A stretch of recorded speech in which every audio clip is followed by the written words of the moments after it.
प्यारे बच्चों, आपका इस वीडियो में स्वागत है। आज हम +2 क्लास सब्जेक्ट इकोनॉमिक्स पढ़ेंगे। हम फर्स्ट चैप्टर से स्टार्ट कर रहे हैं। इकोनॉमिक्स का मीनिंग, इकोनॉमिक्स होती क्या है, क्यों इकोनॉमिक्स हम पढ़ते हैं और आगे चल के इसका क्या फ्यूचर है। तो इकोनॉमिक्स का हिंदी में मीनिंग है अर्थशास्त्र। तो मैंने एक मॉडल बना रखा है। इस मॉडल के थ्रू मैं आपको 1 बाय 1 करके सभी बातें एक्सप्लेन करूंगा। तो मैं सबसे पहले एक फार्मर के पास जाता हूं। ये एक फार्मर है जो कड़ी धूप में काम कर रहा है। तो मैं इसके पास जाके पूछा कि भाई तू इतनी कड़ी धूप में काम क्यों कर रहा है। तो इसका गुस्से में जवाब आया, और क्या करूं, खाना कितना होगा। तो ये बोला कि मैं अपने खाने की संतुष्टि के लिए ये काम कर रहा हूं। फिर मैंने बोला कि भाई इतनी जमीन पे काम क्यों कर रहा है, इतने सारे किलो की। तो इन्होंने बोला कि मेरी जो वांट्स हैं वो है अनलिमिटेड है, मेरी क्या है आवश्यकता, वो है बहुत ज्यादा है, इसलिए मैं बहुत सारी खेती कर रहा हूं। तो पहला पॉइंट क्या था कि ये व्यक्ति जो किसान है, ये खेत में कड़ी धूप में काम कर रहा है। इसे क्यों जरूरत थी, क्योंकि इसे पैसे की जरूरत है और पैसे से यह अपनी आवश्यकताओं को पूरा करेगा। आवश्यकताएं बहुत सारी हैं इसकी, लेकिन इसके पास एक बात ध्यान रखनी, इसके पास खाली एक ही रिसोर्स है। एक रिसोर्स है इसके पास। कौन सा रिसोर्स है? खेत का, यानी किसान के पास खेत का रिसोर्स है। तो पहला पॉइंट हमारा क्लियर हो गया। अब हम सेकंड पॉइंट पर चलते हैं। सेकंड पॉइंट हमारा शॉप का, इसको ध्यान में रखना है। ये नीचे उस साइड का पॉइंट है, पहले हम इसको, ये एक शॉप है। इस शॉप पे एक व्यक्ति बैठा था और मैं इसके पास गया। मैंने बोला कि अंकल जी मुझे 2 किलो चीनी, एक आटे की थैली, एक नमक, एक जीरा मुझे दे दो। तो उसने मेरे को ये सारी चीजें दे दी। फिर बाद में थोड़ी देर सोचने के बाद मैंने इससे पूछा कि अंकल जी आप ये काम क्यों कर रहे हो। वो बोला, बेटा मुझे इन कामों की नीड है, क्योंकि इन कामों से मुझे पैसे मिलेंगे और मैं अपनी फैमिली का गुजारा करूंगा, और साथ के साथ मैं अदर कोई दुकान किराए पर ले सकता हूं, इसलिए मैं दुकान करे बैठा हूं। तो अब इसके पास एक ही, इसके पास भी अनलिमिटेड क्या थी, अनलिमिटेड वांट्स थी। कि ये कहता है कि मैं अपने बच्चों को पढ़ाऊंगा और साथ के साथ और दुकान लूंगा, लेकिन उसके पास रिसोर्स खाली था एक दुकान। क्या इसके पास एक रिसोर्स, एक ही दुकान है। ठीक है, अब हम थर्ड पॉइंट पर चलते हैं। ये हमारा सेकंड पॉइंट था, ये हमारा थर्ड पॉइंट है। ठीक है, अब क्या है, एक प्रोडक्शन हो रहा है एक फैन का, एक फैन का प्रोडक्शन हो रहा है। कि इसमें एक बिजनेसमैन ने फैन का प्रोडक्शन ही क्यों स्टार्ट किया, क्योंकि उसने देखा कि फैन की हर व्यक्ति को जरूरत है, तो उसने फैन का प्रोडक्शन स्टार्ट कर दिया। अब मैं भी फैन खरीदने उसके पास चला गया। तो मैं बोला कि भाई साहब मुझे एक फैन दे दो घर के लिए। तो उसने मुझे एक फैन दे दिया। फिर मैंने उससे एक क्वेश्चन पूछा कि भाई साहब आपने फैक्ट्री क्यों लगा रखी है फैन की। तो वो बोला कि मेरी नीड बहुत सारी है, उन नीड को पूरा करने के लिए मैंने प्रोडक्शन फैन का स्टार्ट किया है। अब इसके पास इसकी नीड भी क्या है, अनलिमिटेड है। क्या है? अनलिमिटेड, अनलिमिटेड है इसकी नीड भी। लेकिन इसके पास, यानी अनलिमिटेड को क्या बोलते हैं हम, असीमित आवश्यकताएं, असीमित आवश्यकताएं। लेकिन उसके पास रिसोर्स क्या है, सिर्फ एक फैक्ट्री ही उसका रिसोर्स है। अदर कोई बिल्डिंग, अदर कोई गाड़ी, अदर कोई और चीजें, या फिर इस फैक्ट्री के अलावा कोई और उसने लैंड उसके पास नहीं है। सिर्फ एक फैक्ट्री है जिससे वो फैन का बिजनेस कर रहा है और उस बिजनेस से अपनी अनलिमिटेड नीड्स को पूरा कर रहा है। लेकिन लिमिटेड क्या उसके पास, लिमिटेड रिसोर्स है, उसके पास लिमिटेड रिसोर्स है। तो 1 बाय 1 करके हमने क्या जाना है, हर व्यक्ति के पास मैं जाता हूं और पूछता हूं कि वो ये काम क्यों कर रहा है। तो उसका जवाब ये आता है कि मैं अपनी अनलिमिटेड नीड्स, जो मेरी असीमित आवश्यकताएं हैं, उनको पूरा करने के लिए मैं ये काम कर रहा हूं। इसके बाद हम फैक्ट्री में चलते हैं। तो फैक्ट्री में, ये फैक्ट्री है, इसमें बहुत सारे मजदूर काम में लगे हुए थे। तो एक दिन मैं भी चला गया और मैंने भी एक दिन वहां काम करके देखा। तो शाम हो गई तो मैं अब घर आने लगा, तो मुझे मालिक ने मुझको पैसे दिए। तो मैंने बोला कि मेरे को पैसे क्यों दे रहा है, मैं तो फ्री में करूंगा। बोला फ्री में कोई काम नहीं होता, अगर हमारी फैक्ट्री में जो मजदूर हैं सभी को हम पैसे देते हैं, क्योंकि उसके बदले उन्होंने हमारे लिए गुड्स मटेरियल तैयार किया है। इसलिए फैक्ट्री मालिक को ये नीड क्यों थी कि उसने 100 वर्कर रख रखे थे। उसकी भी क्या थी, अनलिमिटेड वांट्स थी, और उसके पास रिसोर्स खाली क्या था, एक फैक्ट्री का, जिससे वो अपना काम चला रहा था। तो मैं इस मॉडल के माध्यम से आपको क्या बताया है कि हर व्यक्ति की अनलिमिटेड वांट्स है, लेकिन सभी के पास एक लिमिटेड रिसोर्स है उन वांट्स को पूरा करने का। अब मैंने इकोनॉमिक्स का एक शॉर्ट हिंट लिखा, क्या रुपया या पैसा, या इसको बोलते हैं मनी, कि इस इकोनॉमिक्स का या फिर कोई भी बाहर से आप काम कर रहे हो, सभी का काम सिर्फ पैसा कमाना ही है। और ये सारे की सारी मॉडल्स जहां मैंने बताया 1 बाय 1 करके, हर एक व्यक्ति पैसे के लिए इधर से उधर घूम रहा है।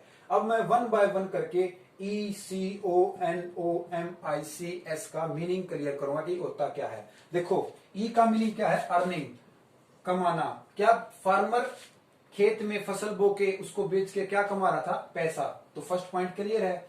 कॉस्ट, अब जो किसान था उसने खेत में जो फसल बोई उस पर उसकी कितनी कॉस्ट आई। अगर मान लो कि उसने 1 किलो गेहूं बोया तो उसने खाद कितना डाला, उसने बीज कितना डाला, वो उसकी कॉस्ट है। इसके बाद अपॉर्चुनिटी, अवसर, हो सकता था कि जो किसान था वो गेहूं की जगह और कोई फसल बो सकता था, वो उसको अवसर था। थर्ड नेक्स्ट पॉइंट है नेचर। अब नेचर क्या है कि किस तरह का मौसम था, गर्मी, सर्दी या फिर बारिश का मौसम। फिर है ऑपरेशन, अब उसने किस चीज का ऑपरेशन किया था, गेहूं का, चावल का, या फिर और किसी क्रॉप्स का, फसल का।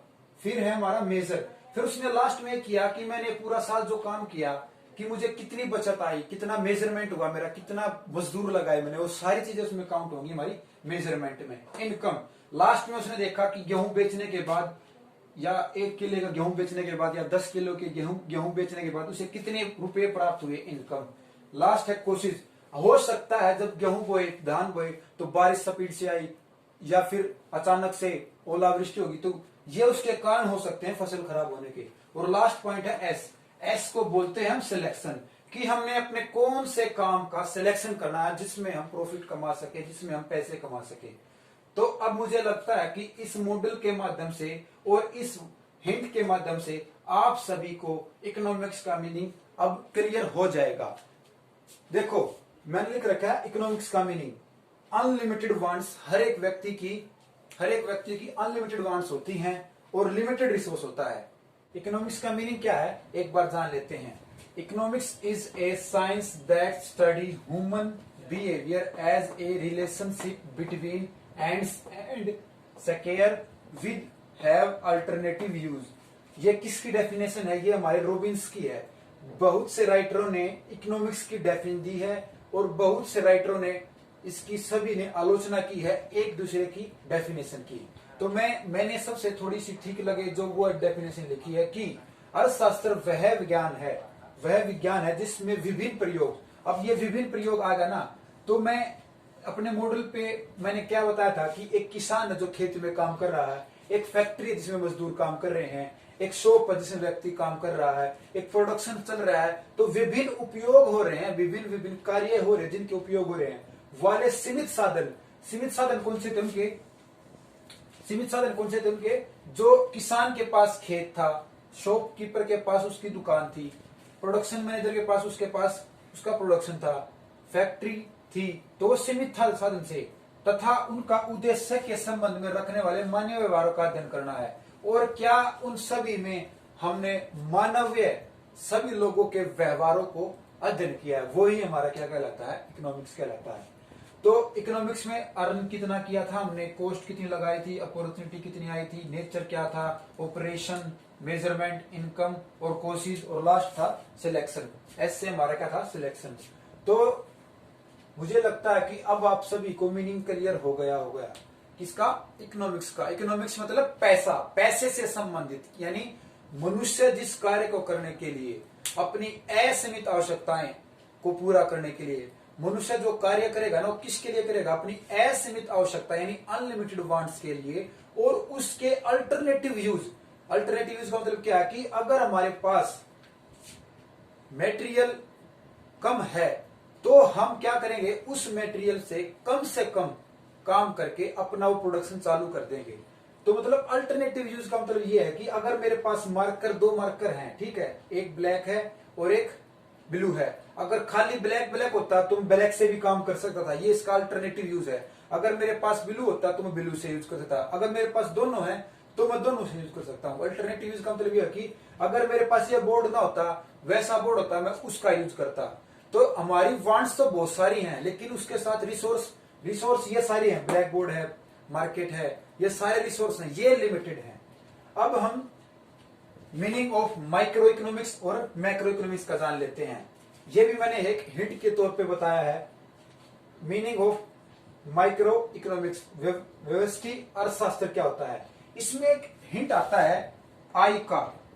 माइक्रो लिखते हैं जब आई लिखा जाता है और आई से हिंट बनता है इंडिविजुअल कोई व्यक्ति या कोई एक चीज जो हम कार्य कर रही है वो हमारी व्यवस्थी अर्थशास्त्र में आएगी। जैसे कि एक कीमत, मजदूरी, हमारी इनकम, या फिर एक उपभोक्ता जो कार्य कर रहा है, कंज्यूमर जो वस्तु में प्राप्त कर रहा है, सारा का सारा एक इंडिविजुअल पर्सन के तहत काम होगा, वो हमारी क्या कहलाएगी, माइक्रो इकोनॉमिक्स। ग्रीक भाषा में इसे मैक्रोस लिखा गया है जिसका अर्थ है स्मॉल यानी छोटा। अब हम चलते हैं meaning of micro economics. Micro में हम ध्यान रखेंगे ए से होता है एग्रीगेट होता है सारा का सारा वर्ल्ड या फिर सारा का सारा इंडिया जो हम काम कर रहे हैं। इसके भी एग्जाम्पल क्या है हमारे, इस नेशनल इनकम, क्या पूरे देश में राष्ट्रीय आय की गणना की जाती है, बिल्कुल की जाती है। नेशनल इनकम होती क्या है, जब भी कोई प्रोडक्शन, जब भी कोई व्यक्ति, जब भी कोई फैक्ट्री काम में मजदूरों के द्वारा काम कर रही है और उनसे जो गुड्स सर्विस प्राप्त हो रही है वो सारी सारी काउंट होगी हमारी नेशनल इनकम में। मॉनेटरी पॉलिसी जिसका संबंध हमारे बैंक से है, हमारे पैसे से है। इंटरनेशनल ट्रेड जो हम विदेशों से व्यापार करते हैं। और बीओपी बैलेंस ऑफ पर्सन कि हम अपना ये भी चेक करते रहते हैं कि क्या हमारा घाटा, जो हमारा जो रेवेन्यू था वो हमारा ज्यादा है या हमारा डेफिसिट है या घाटा हमारा ज्यादा है, ये हमारा बीओपी में चेक होता है। तो आशा करता हूं आप सभी को ये इकोनॉमिक्स का मीनिंग और साथ के साथ माइक्रो और मैक्रो का मीनिंग क्लियर हो चुका होगा। इस मॉडल को कभी भी आपको ये लगे कि इकोनॉमिक्स का मीनिंग क्लियर नहीं है तो आप उस मॉडल को एक बार चेक कर लेना और बोर्ड में और आपके टेस्ट में ये सारे सारे हिंट लिखा होगा तो भी आपके नंबर आ जाएंगे, अगर आप मीनिंग नहीं लिखोगे। तो नेक्स्ट वीडियो में हम नेक्स्ट चैप्टर पढ़ेंगे।